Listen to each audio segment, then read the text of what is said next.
সহকর্মীবৃন্দ, এমনও তো হতে পারে ইনকেস সেই স্বৈরাচার যে পড়ে গিয়েছে, পালিয়ে গিয়েছে, তারা তো বসে নেই, তারা তো ষড়যন্ত্র করছে।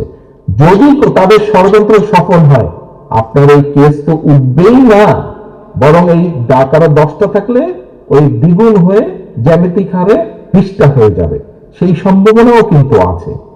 সেই সম্ভাবনাকে যদি নস্যাৎ করে দিতে হয়, আজকে থেকে আপনাদের প্রত্যেককে কেয়ারফুল হতে হবে।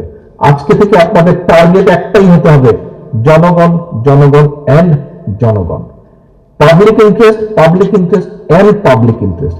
এর বাইরে যদি আপনি একটু কিছু চিন্তা করেন, প্রিয় সহকর্মীবৃন্দ, ওই ষড়যন্ত্রের পতিত যে স্বৈরাচার, তারা সফল হবে।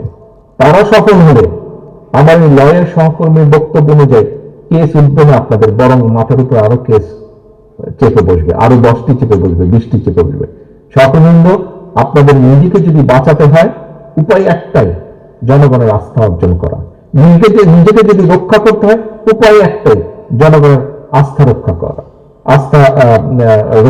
জনগণের আস্থা, নিজেকে আস্থায় রাখা। নির্মাণ কাজেও আমি বেছে নেই CSRM TMT 500W, committed for better still। আপনাকে যদি আপনার পরিবারকে যদি রক্ষা করতে হয়, আপনার স্ত্রী, সন্তান, বাবা, মা সকলকে যদি রক্ষা করতে হয়, উপায় একটাই, জনগণের আস্থা অর্জন করা। উপায় একটাই, এর বাইরে কোনো উপায় নাই। আপনি যখন রাজনৈতিক কর্মী হয়ে গিয়েছেন, আপনার এর বাইরে আর কোনো উপায় নাই, but to earn the achievement of the public support. এর বাইরে আপনার আর কোনো উপায় নাই।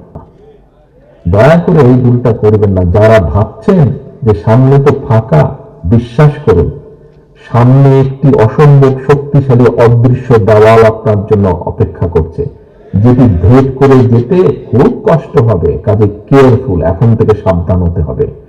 31 দফা নিয়ে যান, জনগণকে বোঝান, জনগণের আস্থা অর্জন করুন, জনগণের প্রত্যাশা পূরণের চেষ্টা করুন।